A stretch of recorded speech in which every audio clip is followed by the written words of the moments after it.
Well, good evening, ladies and gentlemen. I'm Jack Daly, the John and Adrian Mars Director of the Smithsonian's National Air and Space Museum.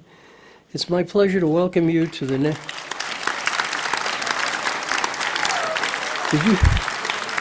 Thank you very much. If you leave the theater by the rear,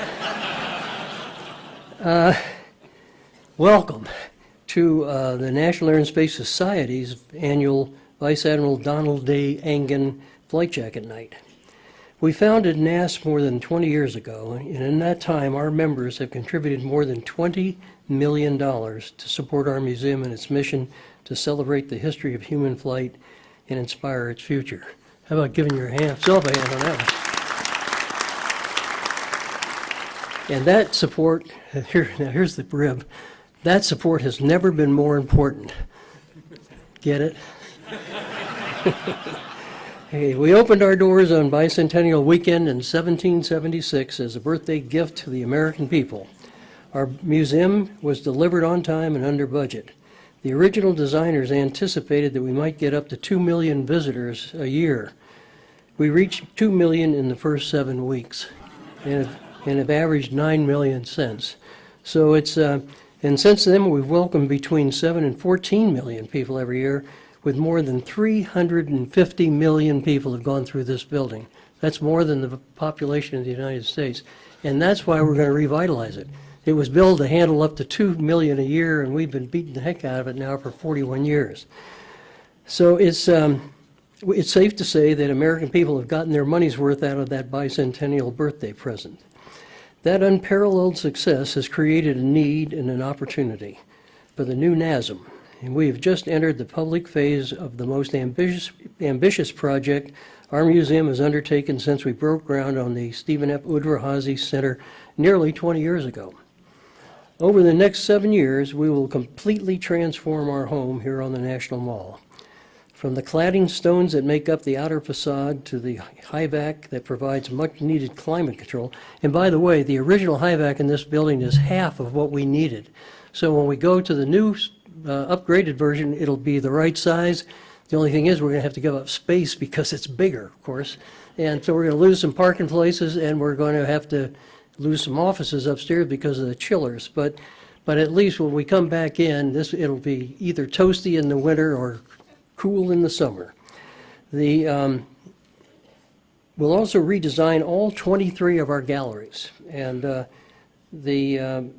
it'll be a new level of engagement and excitement to new generations of visitors, because in 7 or 8 years from now, who are we going to be dealing with, and how are they going to want to talk to us, or how they want to get their information? We're doing a lot of research. We have an innovation lab that's testing various ideas and exhibits, and we're going to keep adjusting as we go. So we want to make sure that when we open brand new and shiny, that we're also relevant. So that's a big challenge for us. We need the help of sponsors like you in the years ahead, and as our best ambassadors, we'll depend on our NAS members to tell friends, family, and strangers on the street. So we want you stopping people on the street, it says it right here, to tell them the museum will remain open throughout this construction. And that is going to, by the way, that'll be one of our biggest problems, is to get the word out that we are open, because it's not going to look like it with the cranes and scaffoldings and all that sort of thing. So we'll continue to welcome guests through our doors as daily visitors exploring America's favorite museum and as attendees at events like this one. Tonight, we celebrate the memory of Vice Admiral Donald D. Engen, a former director of the museum. As a naval aviator, Don distinguished himself in 3 wars. As a test pilot, he helped develop safety measures that saved thousands of his fellow flyers. He carried that focus on life-saving technology with him as chief of the FAA. Don led this museum with great distinction, and his family continues to build on that legacy, and we have 3 of them here tonight with his son Charlie came all the way from the West Coast, his daughter Candy is here, and his son-in-law Bob is somewhere. There they are, right up there. Okay.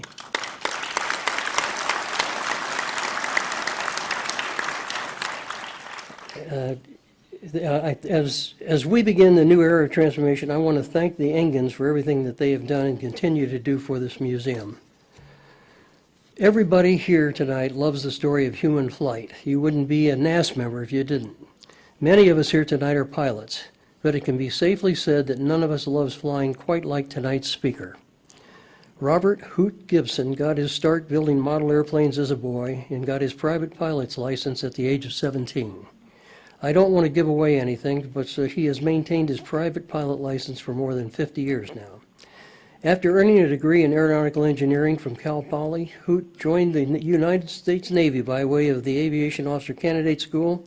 He saw duty aboard the aircraft carriers Coral Sea and Enterprise and flew combat missions in Southeast Asia.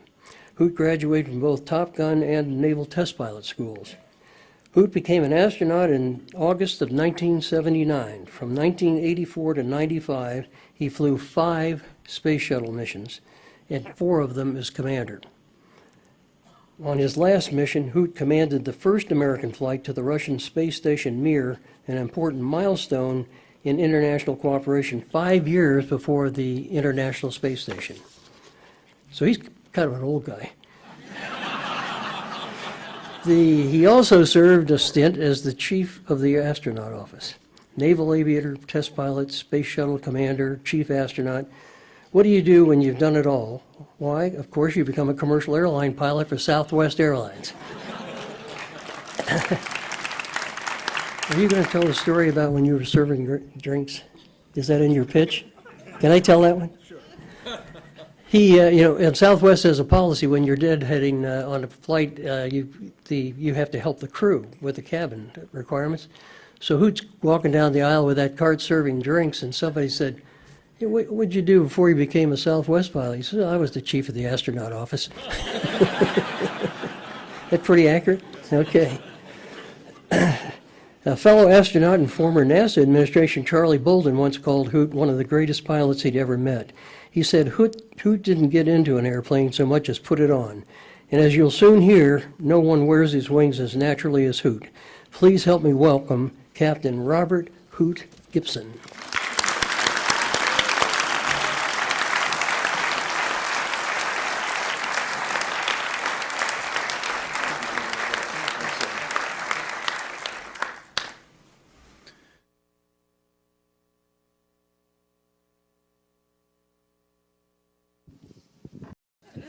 General Daly, thank you so very much. This is such an honor for me to be asked to speak here tonight in this setting, in this museum. I will never get over this. I will never forget this. Thank you so very much. I'm going to talk about some of the unique aviation adventures that I've been able to take part in, and what a thrill it has been, what an endeavor it has been. And I think I'm not through yet, although I'm through in a lot of areas, which I'll tell you about, but because they're telling me I'm too old for everything now. Well, this first slide is a picture that we shot on my final space flight, and this was from the Russian space station Mir. And where we are in this photo is over the Black Sea. So this is the traditional boundary between Europe and Asia, with Europe to the right side of the picture and Asia to the left side of the picture. And under the clouds up here, this is Turkey. So just to put that in perspective, and notice that we're seeing all the way across the Mediterranean to the northern coast of Africa. So what an awesome view we get from orbit. Well, how did I make my way into aviation? Here are 2 of my role models, Mom and Dad. And my dad was the one that taught me how to fly. And the interesting thing about this picture is that this is not Dad's airplane. This is Mom's airplane. My mother and 2 of her girlfriends from college decided they're going to learn how to fly. Well, if you're going to learn how to fly, you have to have an airplane. So the 3 of them went out and bought this airplane. None of them knew how to fly yet, but they bought this J2 Taylor Cub, and that's how she met my dad. So as a result, I have lots of pictures like this one of my big brother John and I playing on an airport. In this case, it's the airport that used to exist in Cooperstown, New York, which is where I was born, because my dad was managing the airport at the time. So not surprisingly, as General Daly mentioned, out of college, I found my way into the Navy, and lucky me, I have been lucky my entire life. I got my first choice of aircraft, the F-4 Phantom, and based at Miramar in San Diego. I wanted West Coast F-4 Phantoms, and the Navy let me have that. I've been fortunate my entire life. What a thrill it is to fly from aircraft carriers, because you go from this position, and this is the first airplane that I flew. I joined the squadron in the Tonkin Gulf to replace an aircrew that had been shot down, and I got to fly this airplane, which you can just tell on the intake, the left intake. This was our MiG killer. This was our airplane that Gary Wygand had shot down a MiG-17 in, aircraft number 201. I actually flew that airplane on my very first mission. But on the carrier, you would go from this position to this position in 2.5 seconds. And when you get here, you're going 175 miles an hour. There's not a Corvette on Earth that'll touch it. So what a thrill it is to fly from an aircraft carrier. A really pretty airplane. This is 201, 153019 was the bureau number of that airplane. And at the time, the F-4 Phantom was the world's best all-around fighter. And so it was really a thrill to get to fly these, a real thrill to get to fly them. This was a picture right when I came back from Vietnam as a 25-year-old kid. I don't think Dad was too thrilled. Dad walked up to me when I got back and gave me a big hug, and he said, "You will never know how for the last 6 months I had wished I'd never taught you to fly." And now that I have kids, I understand that sentiment exactly. But you know, at the time I was 25, I'm bulletproof. Nothing can get me. Tom Cruise, eat your heart out. I got to go to Top Gun. And I can tell you there was nobody like Kelly McGillis there when I went through Top Gun. And it was a real pleasure to go through Top Gun. It was a graduate course in fighter tactics and fighter aviation, and really a fun, exciting course to get to do. Another reason, Tom Cruise, you need to eat your heart out, I got to fly the F-14 Tomcat as well. And of course, this was the airplane that's in the movie, featured in the movie Top Gun. And I mentioned that at the time, the F-4 Phantom was the world's best all-around fighter. And I hopped into the F-14, and it was a little bit of a sad situation because I went out in the Tomcat against a 1,000-hour F-4 Phantom pilot when I had 30 hours in the Tomcat, and I just beat him into a pulp. And everything that he tried to do, I could counter. So everything the Phantom did, the Tomcat did it 25% better. It out-accelerated the Phantom, out-climbed it, out-turned it by a mile, had a much more sophisticated radar and weapon system. One of the big features, of course, the swing wing. In this picture, the wings are all the way forward for loiter and for cruise, and then for high-speed flight, we could sweep the wings aft, which didn't help anything, but it made it look really cool. No, it helped a lot. It helped a lot supersonically, so by the time we got to 0.98 Mach, the wings would have automatically swept themselves all the way back. So it really was an excellent, excellent airplane, and it just made the F-4 Phantom look kind of antiquated as soon as it came out. So really a great airplane. Okay, time to come back to that great big, giant, huge aircraft carrier. Here's that giant, huge aircraft carrier. You'll notice that from up here, it doesn't look quite so huge. In fact, it looks pretty darn tiny. We're going to land on that thing? Yeah, you'd better, because we operated in the Indian Ocean with no divert bases, and so you landed on the carrier or you flew alongside and ejected, and you didn't want to do that, so you had to come back to that carrier. Now, fortunately, the Tomcat was really a good airplane around the carrier because we could slow it down to 125 knots. About 135 miles per hour. Well, that still sounds kind of fast, but no, it isn't. Compared to the Phantom, Phantom was about 165 miles an hour coming back aboard the carrier. So in one way, this was really good. You were slower, so you had a whole lot more time to make corrections. You had a whole lot more time to mess it up, too. So anyway, it could be a little bit of a two-edged sword. And here's the view that you have when you get in close. And wait a minute, I'm going to stop in that much distance? Well, yes, you had better. And you'll notice there's 4 cables. This was the Enterprise. 4 cables strung across there. You don't have a whole lot of room. There's not a whole lot of spare area on the left side because there's people and airplanes there. There's not a whole lot of room on the right side because there's people and airplanes there.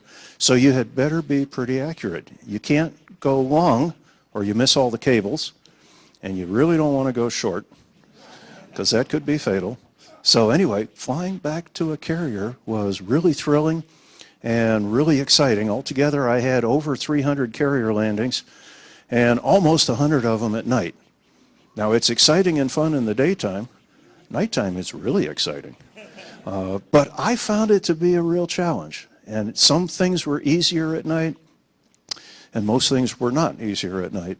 But it was really interesting to be able to operate in all weather and all atmospheric conditions from an aircraft carrier. So really exciting to work on. Here's another exciting machine. This is a pretty picture of a space shuttle, and this space shuttle I never flew. This is the Space Shuttle Discovery. I flew all the other four. I didn't fly Discovery, but my wife, Dr. Rhea Sheddon, who was one of the original 6 women astronauts, and she and I met in the space program. We were both in the same astronaut class in 1978, but she flew Discovery. So between the two of us, we flew all 5 of the space shuttles. So that was exciting. Now, one of the fun things that I got to do when I first joined NASA was I got to be a chase plane pilot using the T-38s. Now, we flew the T-38s for proficiency, but we also used them as chase planes for the space shuttle on the first 5 missions. I got to be a chase plane pilot for the first 2 missions, STS-1 and STS-2, and this is our team for STS-1. You'll see Sally Ride in the picture. She worked with us and was one of our backseaters for STS-1. Now, the way you're going to chase a space shuttle, you know, it's like Wile E. Coyote and the Roadrunner. You've got to catch him at the right place or else he's way too fast. So what we had to do was we had to determine an intercept point, an intercept location over the ground that we knew that the Space Shuttle Columbia had to fly through if it was going to land on this runway. And we picked the spot where it would be at 35,000 feet. And so our aim was to intercept and join up on the space shuttle at 35,000 feet. Now, in order to be able to stay with it, we had to be in this configuration. We had to have the landing gear down. We had to have 40% flaps deflected. We had enlarged speed brakes fitted to the airplane, 50% bigger than a normal T-38. And all of those things we had to have to create enough drag so that we could stay with the space shuttle. Because in a T-38, if you put your nose down 20 degrees, like the space shuttle's doing, we'd be transonic in the T-38. So you had to have the gear down, power at idle, speed brakes out, flaps 40%, and you had to configure that way as you got to the intercept point. So it was really exciting. You got to the intercept point, you pitched up to get below gear speed, threw the gear out, dumped the nose, and went to full power to accelerate back up, get the speed brakes out, get the flaps out, and it was really easy at 35,000 feet to introduce just a little bobble in yaw or in pitch and to flame out both engines. And I was really good at that. I did it 3 times. One of the times I had my wife in the back seat, and she had never been up in a jet before at 35,000 feet with no engines going. And of course, when you lost the engines, you lost cabin pressure. So the cabin went to 35,000 feet. She was not pleased. But we managed it. We didn't have any of that happen while we were intercepting the shuttles, fortunately. And somehow we never elevated this up the chain to management at NASA that we were sort of flaming out engines while we were out there doing this. But this was really exciting. And so what we would have, we'd have one of the T-38s simulate being the space shuttle. So it would come inbound from Tehachapi towards Edwards and flying at 0.9 Mach. And then we would work the timing with radar controllers out of Vandenberg Air Force Base to give us the timing and vector us and get us to the intercept point. And then Chase 1 would join up on the right side of the target In this case, that's the far airplane in this picture. And then Chase 2 would join up 1,000 feet laterally to the left. Chase 2 had a television camera on board because this was, golly, this was back in the dark ages. This was 1981. So we had this huge TV camera in the back seat with a photographer to operate it and a remote link down to the ground. It probably added 50 pounds to the airplane for all that gear. Nowadays, we've got GoPros and things like that, but back then, we had a separate TV chase plane, and we would chase them all the way to the ground. Well, we needed a higher speed target, so we decided, let's practice on the world's fastest airplane. So we dredged up an SR-71. Well, we didn't dredge up an SR-71. What happened was the SR-71 was going to be doing some testing for Edwards Air Force Base, carrying one of the Space Shuttle's C-band beacons, and they wanted to make sure that they could track it inbound at Mach 3. So on the occasions where we'd have an SR-71 flying the approach to Edwards, he'd stay at 70,000 feet, he'd be at Mach 3, and we'd get to practice the intercept and the rendezvous. Now, we couldn't go to 70,000 feet, obviously, but the practice was for us to achieve the correct timing to be at the intercept point exactly as the SR got there. And then once he finished flying overhead Edwards, he would decelerate, descend, and we'd join up on him and get cool photos like this. Follow him back to Palmdale and shoot a couple touch and goes with him or low approaches with him. And this was really exciting to be a chase plane pilot. So I was chase 1 for STS-2, and so here we are on liftoff. Now we would cover the launch as well, because if they lost an engine during the launch, they were going to do an RTLS, a return to launch site abort, and they'd be coming right back to land at the Cape, at the big shuttle runway at the Cape. So we'd be there to chase them on down when they got back. So I was there for the launch, and then 2 days later, here I am joining up on Columbia, and this picture is one of the more gorgeous shuttle photos ever taken, I think, taken by Kathy Sullivan, astronaut Kathy Sullivan, in my back seat as we joined up.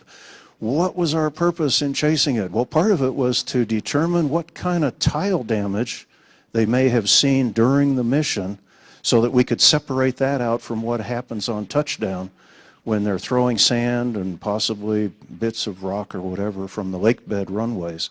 So part of it was to get a lot of photography of the underside, look at all the tiles, give them an airspeed check because their air data probes are stowed for the whole mission, and then they deploy them once we slow all the way down to Mach 3.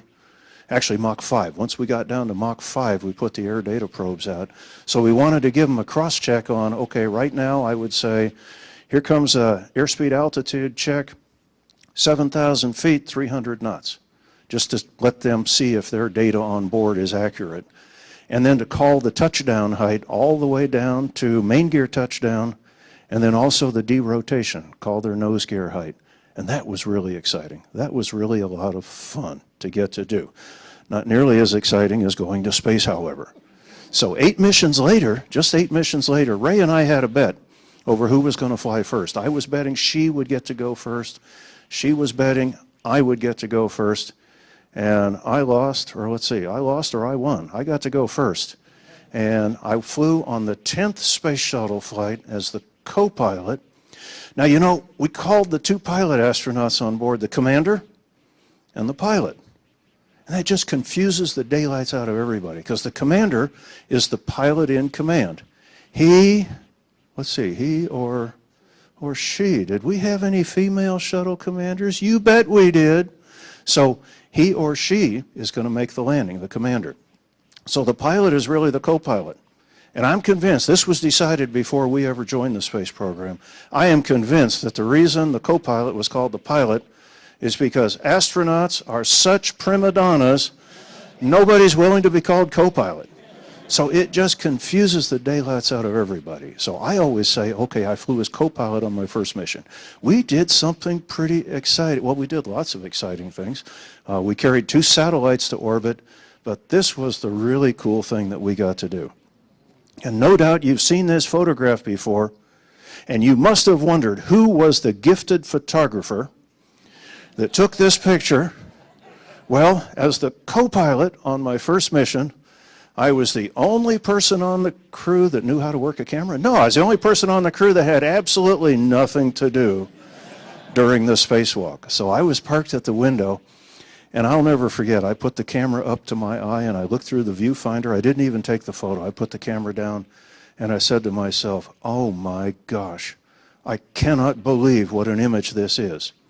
If I don't screw this up, I'm going to get the cover of Aviation Week. Yes, I did. I got this one as a cover of Aviation Week. And what's happening here, Bruce McCandless was the first one to fly the rocket backpack. We called it the Manned Maneuvering Unit. And he used the Manned Maneuvering Unit to fly kind of far away from the shuttle. And equally as important to him, back to the shuttle. Now, one of the questions I get all the time is, okay, Hoot, what if he runs out of fuel? What if he has an electrical malfunction? Well, the answer was, we could maneuver Challenger over to him to pick him up if he promises us enough money. And we trained on that, not the money part, but we trained on that in the simulators, and we never had to do it. Everything worked fine. It was a completely flawless first flight of the manned maneuvering units. Two of our astronauts, Bruce McCandless and Bob Stewart, were the first two to fly the manned maneuvering unit, being a human satellite. And you look at this picture, I picture, what is he looking at down beneath his boots? The Earth is 200 miles below your feet, and you're crossing the Earth at 5 miles per second, and he's a human satellite. I'm glad I got to be a pilot astronaut because I got to be a mission commander, but I never got to do a spacewalk. And I get asked that question all the time too. Hoot, did you ever get to do a spacewalk? And the way I like to answer it is no. As a pilot astronaut, I was far too valuable to risk me outside. And we've got lots of mission specialists. So, you know, we could send them all out there. And, okay, Ray, just kidding, just kidding. No, actually, the reason that we do it that way is that the pilots spent so much time training on launch, re-entry, landing, rendezvous, docking, malfunction procedures, vehicle systems. To even out the training time, the mission specialists got to do all the spacewalks. And I have to admit, I looked out the window at this and I was jealous. So this was pretty spectacular. We came back on that and we made the very first landing at Cape Canaveral. And Vance Brand, the mission commander, of course, was the one to make the landing. Well, later on in the day, I was talking to somebody and they said, now, Hoot, this morning for the landing back at Cape Canaveral, you were the pilot, right? And I said, yes. And they said, that was a beautiful landing you made. And I said, thank you. Okay, that wasn't my turn, but not even 2 years later, I got to fly as mission commander on the 24th launch of a space shuttle. And this was one of the cool kind of formal pictures we used to like to take where we'd put the military guys in uniforms and everyone else in coats and ties. And you'll notice Major General Charlie Bolden in this picture was my co-pilot then. I used to be his boss. And of course, he just finished 8 years as the administrator of NASA and a brilliant career, just a brilliant career. Well, we were the only successful launch of 1986 because we lifted off in the dark on January the 12th and flew into the rising sun. And my wife tells me that this was the most beautiful looking smoke cloud you'd ever seen because all the colors of the rainbow were in it. The camera doesn't really catch it very well, but we flew out of the darkness and into the daylight. And in this picture, it looks like we're going down. We really are not. We're still going uphill. And this is at solid rocket motor separation, which is 2 minutes after liftoff. And the way we can tell the smoke cloud is dissipating, that means we have burned out the booster rockets. And where are we at 2 minutes? We are 30 miles in altitude, we're 30 miles downrange, and going 3,000 miles an hour. So once again, no Corvette on Earth can touch it. So really, really an exciting ride. So I thought carrier launches were fun. This is like a carrier launch, only it lasts for 8.5 minutes. So it's really an exciting ride. And this is what's happening at solid rocket motor separation. Now, I think this is a fake picture because I don't believe that we could get something this sharp at 45 miles slant range. So I think it's a fake picture, but it's accurate. This is what's going on. We have explosive bolts that we cut that separate the booster rockets, and then you can see there are rocket thrusters that push the booster rockets away from us, because even empty of fuel, they still weigh 88,000 pounds each, and you really don't want to recontact them once you cut them loose. So that was accurate. We stayed up for 6 days on that mission, and then we were supposed to land in Florida at daybreak. Well, it didn't work out. 3 days in a row, the weather was no-go down in Florida. So finally, on the third wave-off day, Mission Control said, guys, we give up, take it one more orbit, and land it at Edwards Air Force Base. So it was an unplanned night landing. And this was only the second time that we had landed a space shuttle at night. We had landed STS-8, obviously the 8th launch, as a planned night landing, and this was an unplanned landing at night. So my first landing as mission commander was an unplanned night landing. Now I saw this lurking, and so my co-pilot, Charlie Bolden, and I had done most of our training at night. So we were ready for it. Well, 10 days after this picture, we lost the Space Shuttle Challenger. And so we were the only launch of 1986 that came back. It took us nearly 3 years to redesign, rebuild, recertify the booster rockets and virtually everything else in the entire space shuttle. So at the end of 1988, we were ready to start launching again. Well, I had worked on the redesign team for the booster rockets, and so the chief astronaut said, okay, you think they're really ready to fly? You go fly them. So I got to command the second launch when we started out again, and this was aboard Atlantis. So my first flight had been Challenger, second mission Columbia, and this one aboard Atlantis. And I can't tell you very much about it. It was a top secret Department of Defense mission. The only thing I'm allowed to say was that we carried a major new intelligence satellite. We deployed it in orbit. We separated away, and there was a problem with it. And we had to do an unplanned re-rendezvous with it and help fix it. And then we separated away, and it went on to a completely successful career. Now that mission just coincidentally took us way up north over the Soviet Union. And so we were able to get this photograph of the largest lake in the world. It isn't one of the Great Lakes. This is Lake Baikal in Russia. Just happened to take us up over Russia. Lake Baikal has 1/5 of all the Earth's fresh water in it. 20% of all the fresh water on Earth is in this one lake. Well, it's 400 miles long from this end to that end, 400 miles. But the lake is a mile deep. It's at a junction of two of the Earth's tectonic plates, so it's a mile deep. So 20% of all the fresh water on Earth is in that lake. That's about the only kind of picture I can show you from the mission. So we spent 4.5 days in orbit. It was a short flight because we went back into flight test mode, and they had me landed on the lake bed because we had braking and steering and rollout tests to do, because there were a lot of things we had assumed when we first said the space shuttle's operational that we hadn't tested adequately, and we learned a lot of mistakes that we had made out of the investigation after the Challenger accident. So we went back into flight test mode. Okay, my fourth launch, this is getting boring, I know. So fourth launch was aboard the new Space Shuttle Endeavour. I flew the second launch of Endeavour, and this was a dedicated science mission. We had the Space Lab laboratory, and what we're doing in this picture is we're doing a shift change. We were working around the clock. So we had a red crew and a blue crew, and so every 12 hours, we would hand over from red to blue or blue back to red. And you notice in this picture the high-tech method that we use to hold ourselves in one place. The little foot loops on the floor. That's all you need to stabilize yourself so that you can have both hands free to work with. You notice as well, nobody's wearing shoes. Why would we need to wear shoes? You don't walk anywhere. You fly everywhere you go. So everybody just wears socks up in orbit. Now the other thing that's really great about weightlessness is, you notice I'm taking notes in my notebook, and when I'd fill up a page, all I've got to do is just park my pen right here, flip the page, grab the pen, and continue to write. Well, you get in the habit of doing that.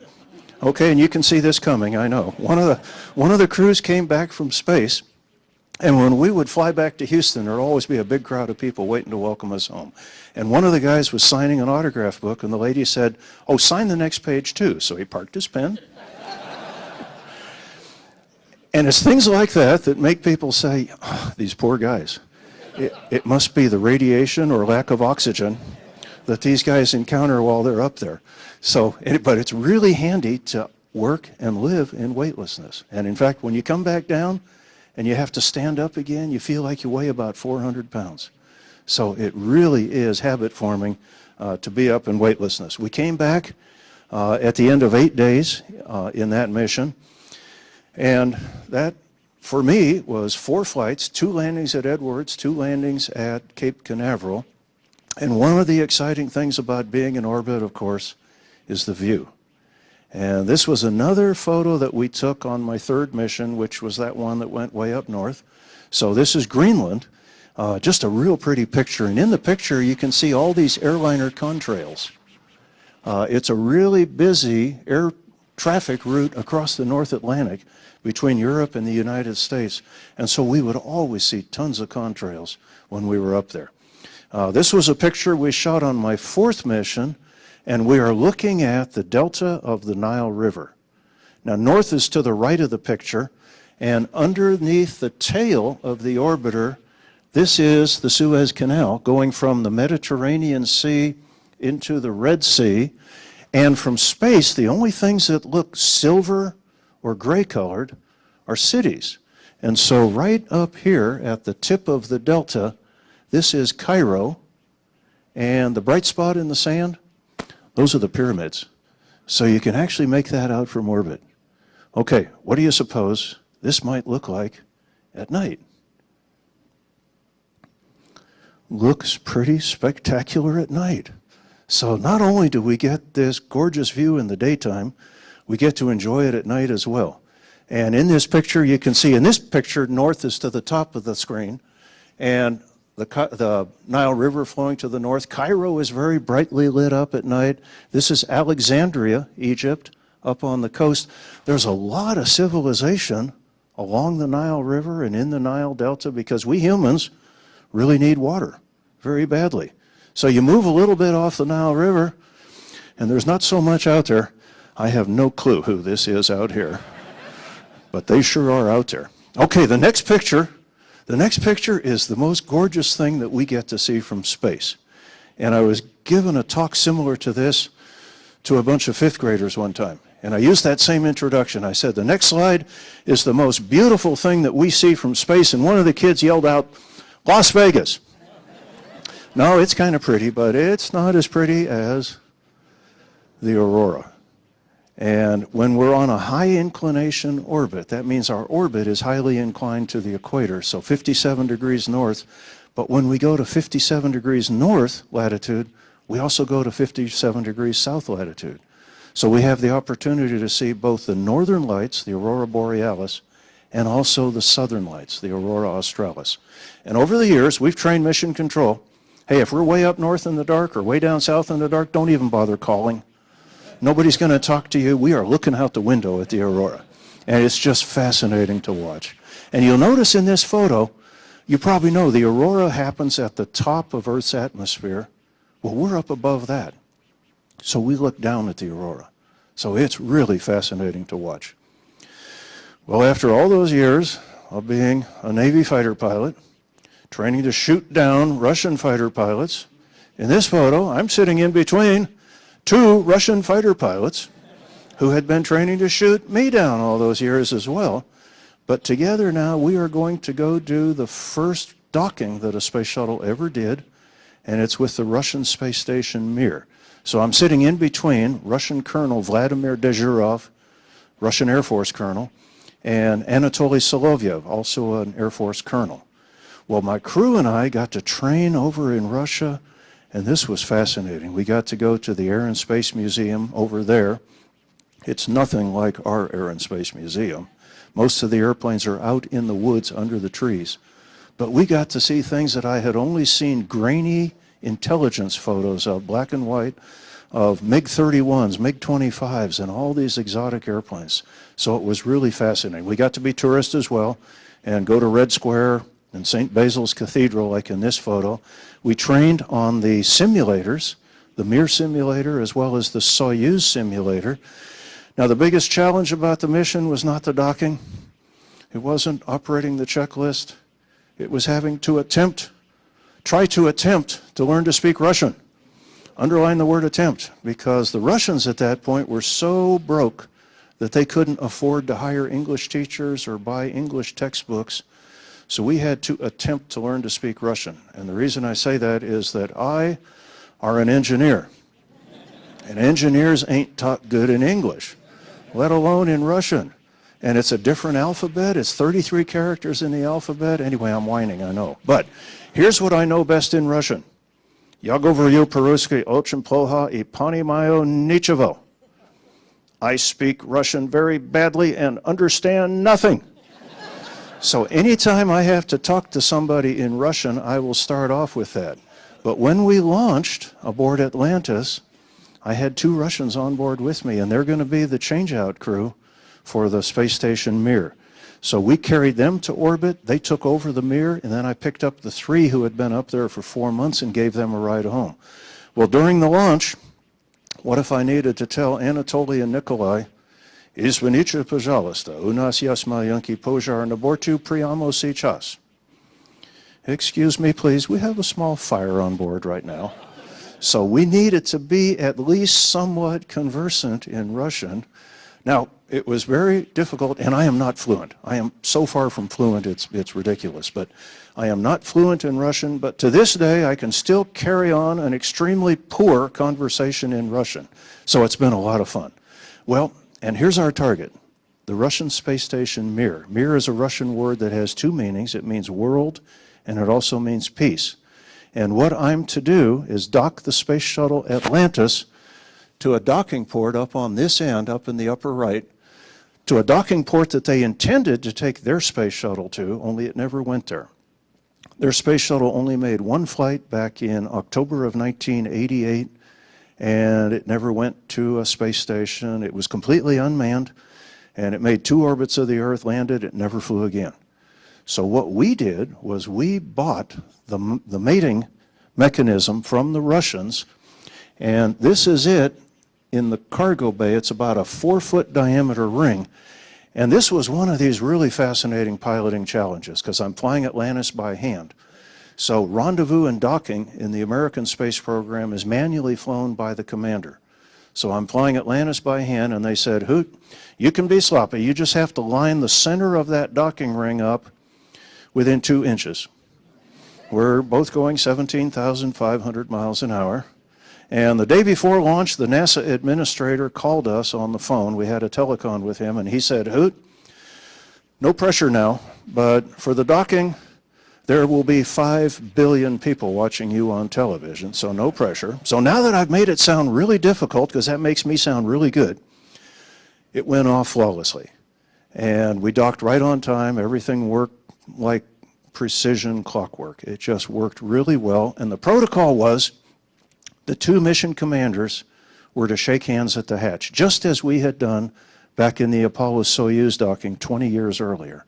So I'm shaking hands with Russian Colonel, Air Force Colonel Vladimir Dezhurov, and the President of the United States announced this day that this handshake marks the end of the Cold War. So now you all know I ended the Cold War.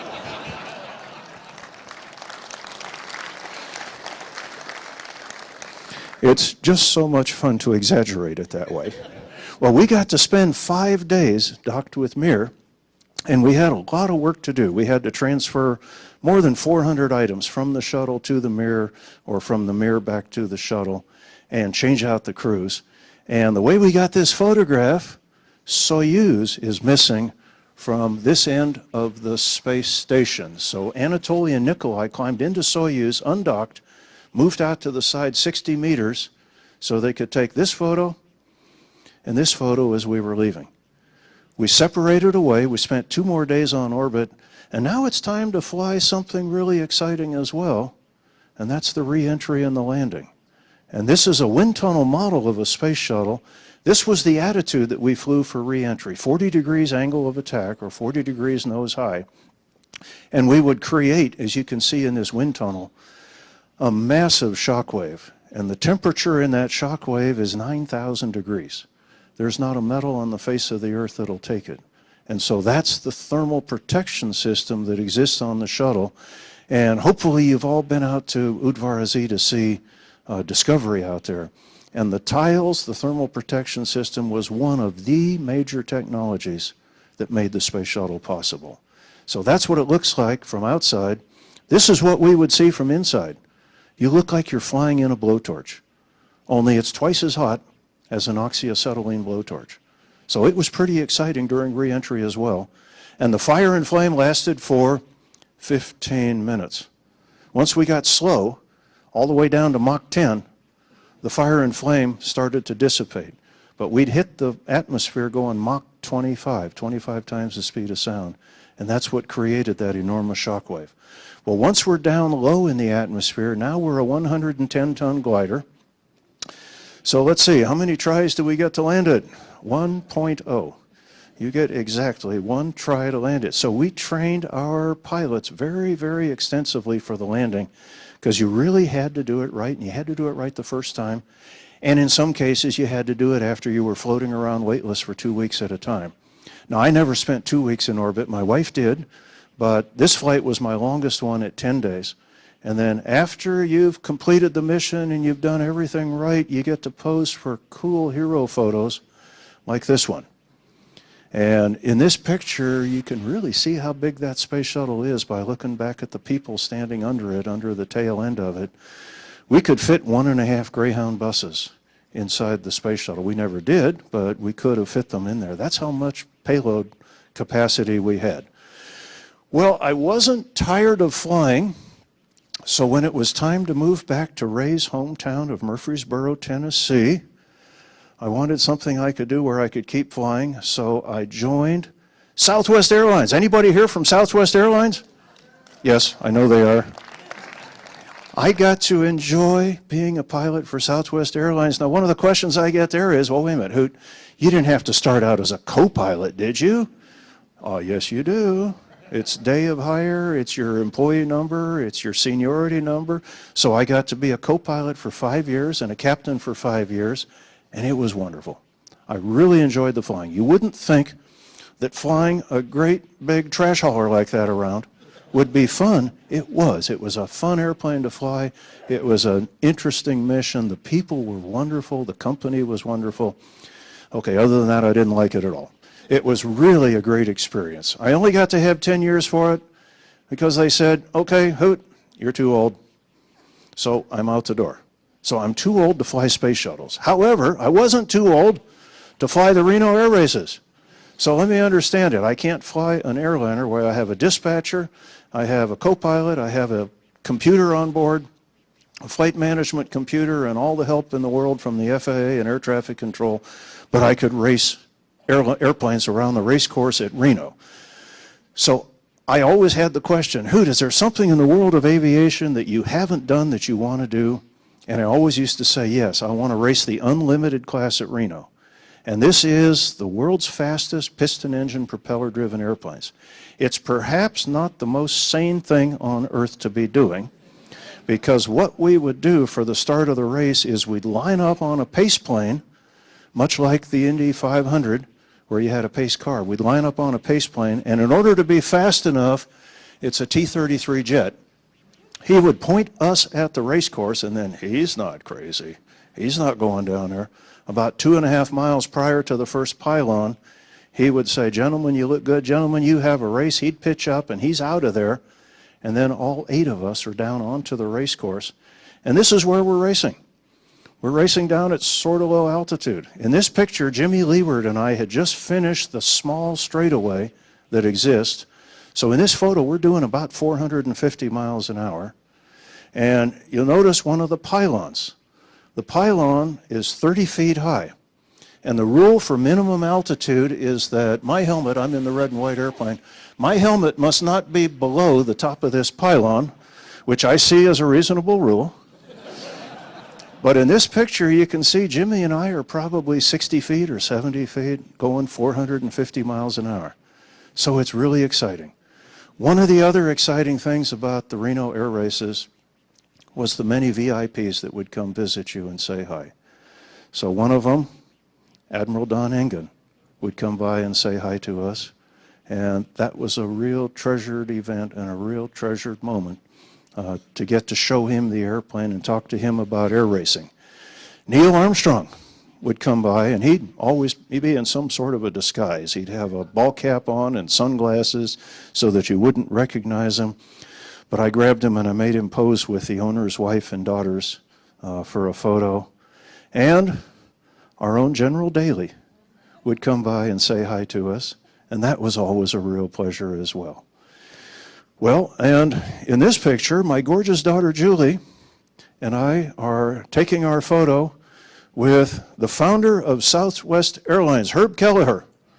And Herb is a remarkable person, and he was a very colorful person, and he's very fond of wild turkey, whiskey. So, of course, we had a bottle on hand for him. And he did the somewhat unexpected thing. He uncorked it right then and poured himself a drink right there on the ramp at the Reno Air Races. Herb is a real classic, and one of the really fun things about working for Southwest Airlines was getting to know Herb Kelleher. So all of the VIPs that we'd get to show the airplane to and talk about air racing really made this an exciting event. Well, I raced that other airplane for 10 years, and then the owner inconsiderately sold it out from under me, and so I couldn't race that one anymore, so I got invited to race this airplane, another Hawker Sea Fury with a 3,000 horsepower motor in it. I raced it 4 years, 2011 through 2014. 2011, the first year, in my qual run, I ate up the #1 piston, and it spread metal all throughout the engine, so I was done racing for that year. The next year, I didn't even destroy the engine, and I got second place overall, which was the best finish I had had at that point. I had had 4 fourth place finishes in the other one, Riff-Raff, the red and white airplane. But I got second place overall in 2012 in that airplane. Came back in 2013 with an even more powerful engine, and we were really off to a good start, and I'm hoping this video clip is going to play. This was my qualifying run at Reno in 2013.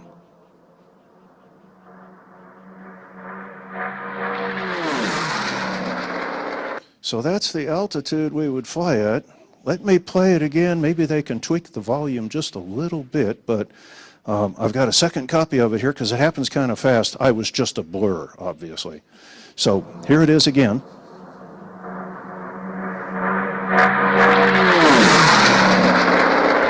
That wound up being a pretty fast qual run. In fact, it wound up being a bit of a speed record. The fastest any Sea Fury had ever gone around the race course, 480.249 miles an hour. So things are looking really good for Reno 2013.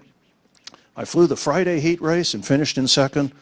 And in the Saturday heat race, I was off to a good start, and then this happened.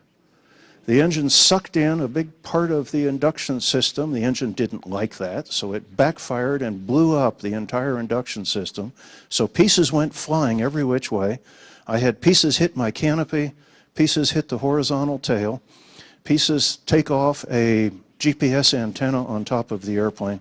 So needless to say, I was all done for 2013. Well, not to be undone, we rebuilt all of that, came back in 2014, and I didn't even make it that far in 2014. In my qualifying run, the engine totally ate itself.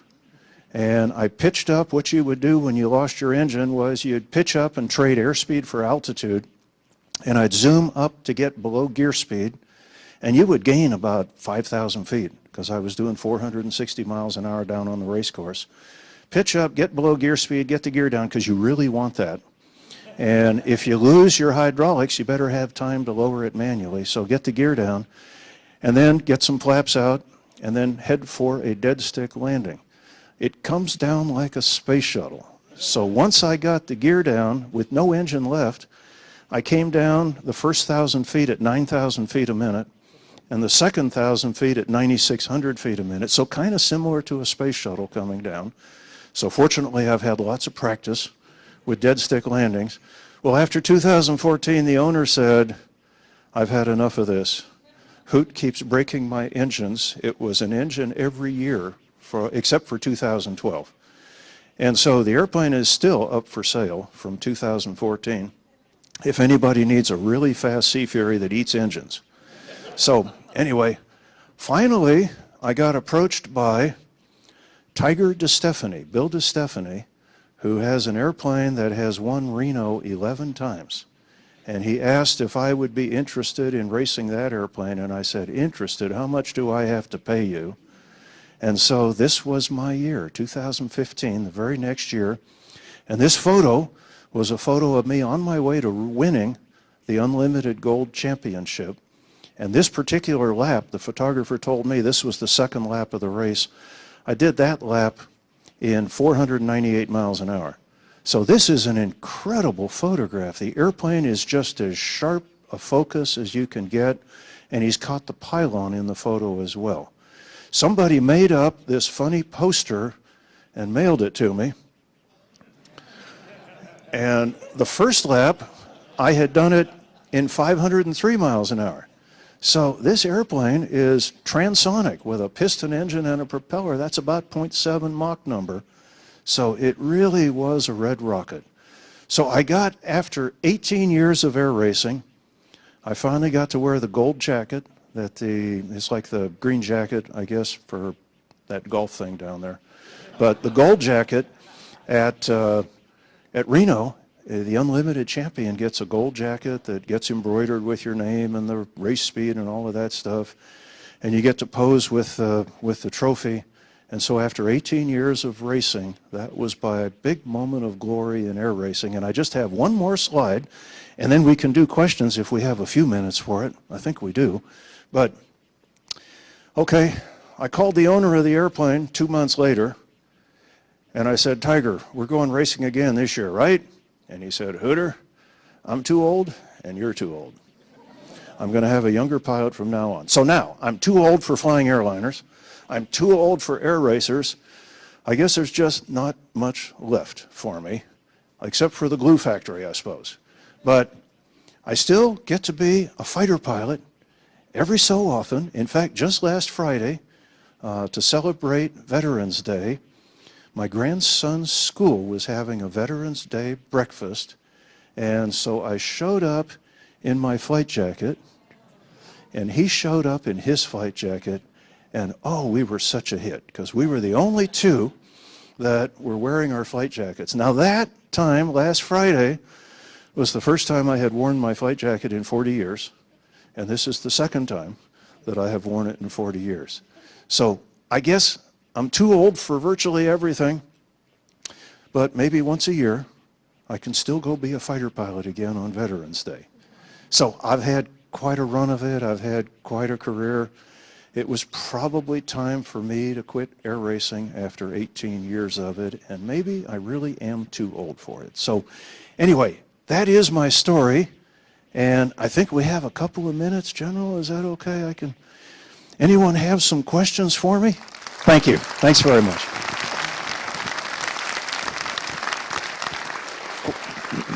We have a question up here. Okay. I've got a two-part question. No, you only get one. Okay. What is the one airplane you have never flown that you want to fly, and what is the one airplane in the museum's collection you would love to have time in? Oh, golly. Now, that's tough. I would really like to fly an F-16. I have flown an F-14, an F-4, a MiG-21, a MiG-15. I'd really like to fly an F-16. I think that would be a lot of fun, because that's a lightweight fighter. It's got a lot of power, a lot of maneuverability. Let's see, in the museum's collection, possibly the SR would be a good one, but I guess they've retired all of those. That would be fun to fly an SR. Let me think. We have a Lockheed 10 Electra, don't we? The kind of airplane that Amelia Earhart flew. I'd love to fly one of those. That would be exciting. Have not flown one of those. Yes, sir. What's your scariest moment in flying? Scariest moment in flying. Ray, hold your ears, because she hasn't heard this story.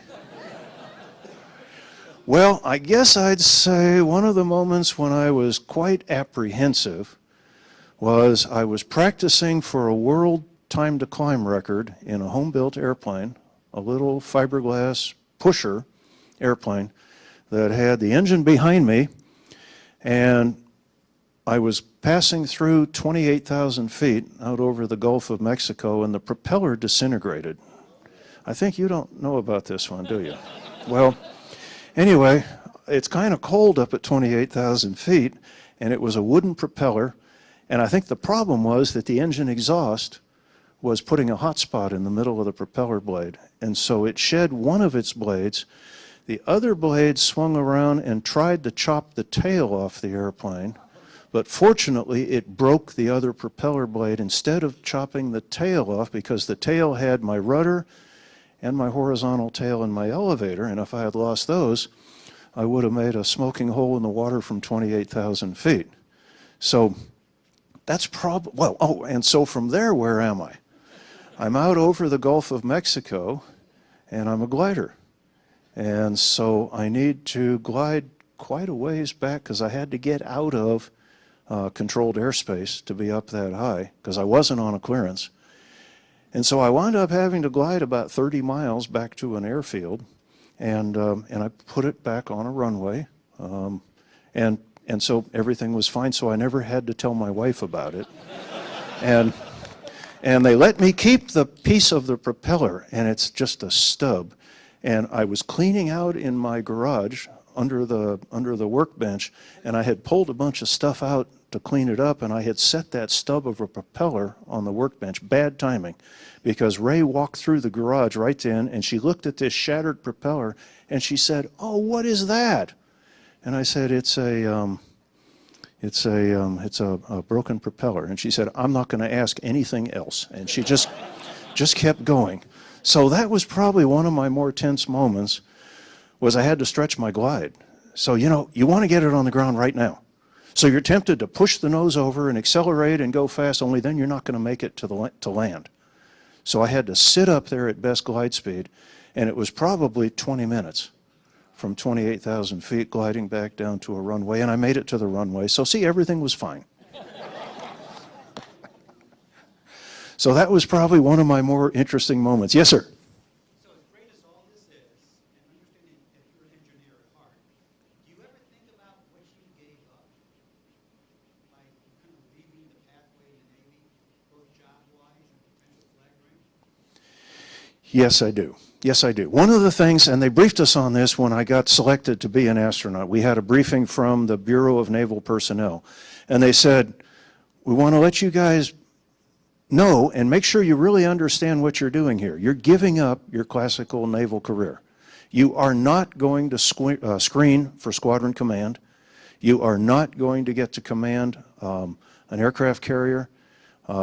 You might be able to make flag rank if you do well at NASA, and if you think you'd like to make admiral, then give us a call, and we'll find a job for you either in the Pentagon or out at Space Command out in Colorado. And if you prove yourself there, then maybe you might make flag rank." Well, several of our naval astronauts attempted that and didn't succeed in making flag rank. So I didn't try it. I didn't try it. It would have been fun. It would have been impressive to make flag rank. I am very much in awe of anyone who made flag rank. Just like General Daly, for example. I'm very much in awe of our admirals and generals because I never got to go there. So there was a bit of a sacrifice in doing that. And of course, I guess the payback was I got to do all these things, and I got to meet Ray in the space program. So I'm trying to make up for telling that story is what I'm doing here. Yes? I just wondered if space shuttle commanders were competitive at all about their landings, and if they did have to be competitive, how a landing would be graded or how one would be graded. You're setting me up, Linda. Well, yes, because people would compare landings. Everything was on video. So, and it gets replayed 5 and 8 and 10 times right after landing all day long. So, yeah, there was some real incentive to make a good landing. And I know what you're leading me into is to brag about my 4th landing, because it was a pretty good landing. Now, this is the 3rd time I've landed a space shuttle. I was the first person to command a space shuttle 4 times. I was only the 2nd person to command 3 times, so therefore make 3 landings. But on my 3rd landing, which was aboard Endeavour, landed at Cape Canaveral, the target touchdown speed is 205 knots, which is 235 miles an hour, something like that. But the actual published touchdown speed that we want was 205 knots, and I missed it. I touched down at 204.6 knots, so I was 0.4 of a knot off. Well, that's about as good as anyone has done.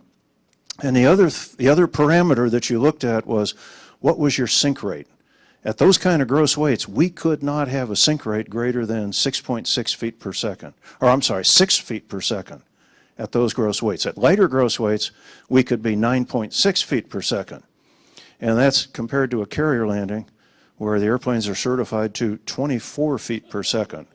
So it's a very gentle touchdown. Well, the official touchdown sink rate that I was credited with after they removed all the sensor biases out of it was 0.0 feet per second.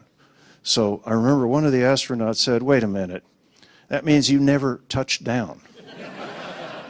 And I said, Brewster, yes, I did touch down. I just went asymptotic to the Earth on touchdown. So anyway, I had, and that's what Linda was setting me up for. I had one of the better space shuttle landings on my 4th mission. So yes, people did compare those. Yes, sir. Yes, the space shuttle was always manually flown by the mission commander, and so we would take over manual control just below Mach 1, once we decelerated just below the speed of sound. So at 0.9 Mach, the mission commander would take over manual control and fly it all the way down to landing. So it was never landed by the automatic system. And we astronauts really didn't like the automatic system. Hey, you got to let us fly it some. So we had initially in the space shuttle program, tried to certify the automatic landing system. It had such wide dispersions on touchdown distance, touchdown airspeed, and so on, that we managed to convince management that let's not use it. Let's just let the crews fly it to touchdown. So both pilots, the commander and the pilot, were both highly trained, because all you had to have was something wrong with the commander's control stick. It's a fly-by-wire system. All you had to have was a sensor inoperative in the commander's control stick. Well, all of a sudden, he or she doesn't get to make the landing. The co-pilot's got to make the landing. So we trained all of our pilots very extensively to be able to do just that. So yeah, good question. Yes, sir. Did you use AutoLand when you were flying for Southwest? The question was, did I use AutoLand at Southwest? Well, number one, we didn't have AutoLand at Southwest. What we had was a great system. It was a heads-up display, and for Category 3 approaches, which were RVRs down to 700 feet visibility, we flew it manually. The captain would fly the thing manually on the HUD. The HUD was so accurate and so precise that we could fly to a 50-foot decision height on an instrument approach, 50 feet on the radar altimeter. Now in the simulator, they would tell us, okay, you've got 700 RVR, so you're going to make a Category 3 landing. And they'd make it 0-0. So you get to 50 feet in the simulator, and you'd call for a go-around. And on the go-around, frequently your main gear would hit the runway on the go-around. So that's how low you were and how close to touchdown you would be at minimums on a Category 3. But it was so accurate that I never, ever saw us fail to make it in, even in that kind of weather, using the heads-up display. And it was a lot of fun to fly. Question over here. Were you interviewed by Southwest Airlines, or did you interview Southwest Airlines? Well, I didn't ask for any favors or anything, so I applied just the same way you had to do. And back then, you had to already have your type rating. So I had gone to flight safety, and got my Boeing 737 type rating and also my air transport pilot rating. And I think that is part of the excellent safety record that Southwest Airlines has enjoyed. You know, Southwest started flying in 1970, and when I had to leave them, because I was too old, when I had to leave them, we were flying 4,400 sorties a day. And at Southwest Airlines, every pilot had to already have their type rating and their ATP, Air Transport Pilot Certificate, and in any other airline on Earth, only the captain has to have that. So one of the models at Southwest was, we only hire captains. And Southwest has been flying since 1970 or 71, and they've only had one fatal accident, and that was the airplane that skidded on the ice and went through the fence in Chicago and hit a car and killed a person in the car. That's the one fatal accident that Southwest has ever had. Now, some of that's going to be luck, but I think the quality of the airplanes and the pilot training and the pilot experience has been a big factor in it as well. So, yes, I interviewed just like everybody else, and it was a lot of fun.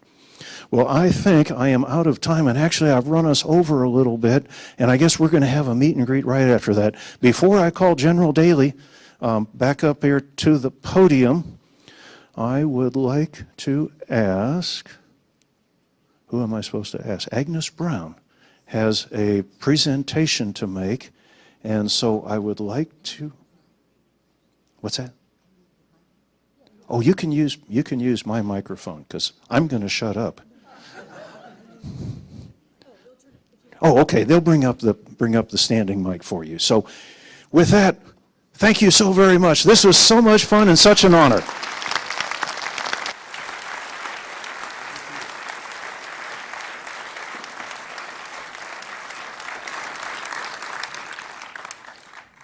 Good evening.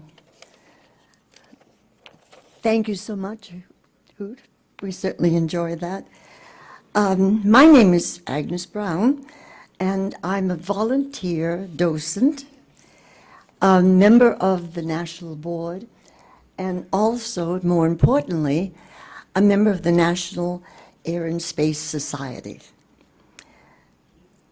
Over the years, I've seen many changes take place in this museum. The opening of the Varzi Center on the centennial of the Wright brothers' first flight, the welcoming discovery to the Varzi Center, and also the wonderful festivities that we had during the 40th anniversary of our museum. And all these and many more activities took place under the guidance and also the wonderful leadership of General Jack Daly.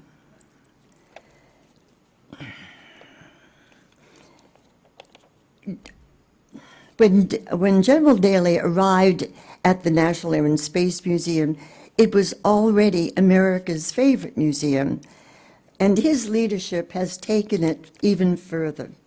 The museum has truly become a resource for everyone, everywhere. We are often told that the National Air and Space Society members are the best ambassadors for the museum, and certainly with the upcoming project that is going to take place to transform the location on the mall, that has never been more important. But there has never been a better representative for this institution than General Daly.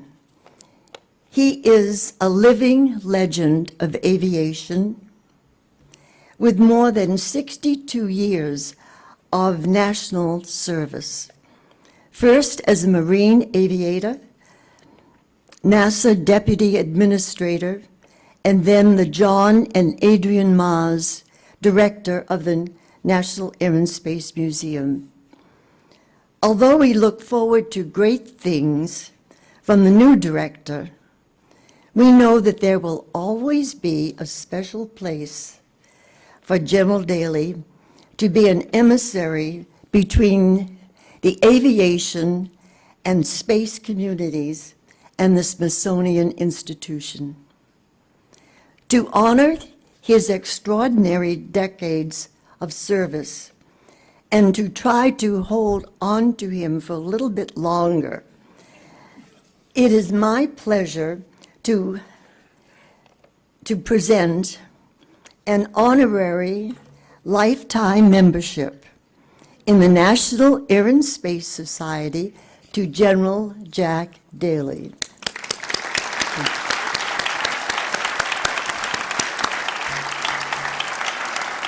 Thank you. Thank you very much.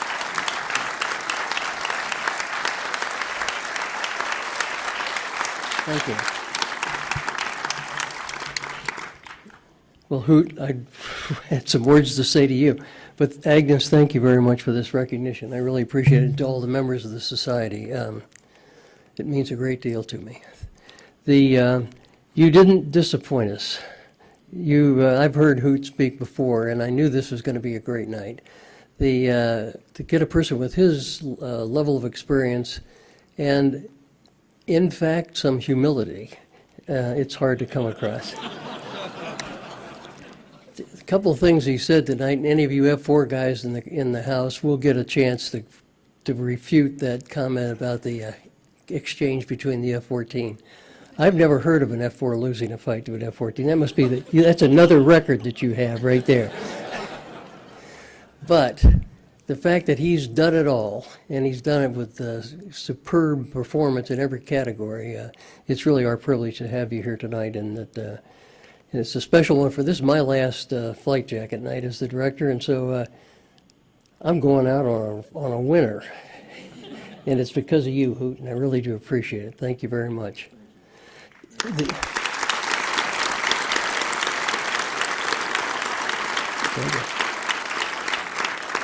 And I was pleased to see so many of you wear your flight jackets tonight. And the fact that you got them on is really good. But the real test is, can you zip it up?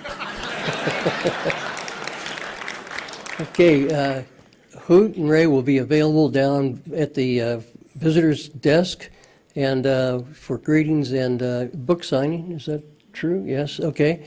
If you'll exit, you know the routine, via the rear of the theater. We'll meet you down there in Milestones. Thank you very much for tonight. Okay.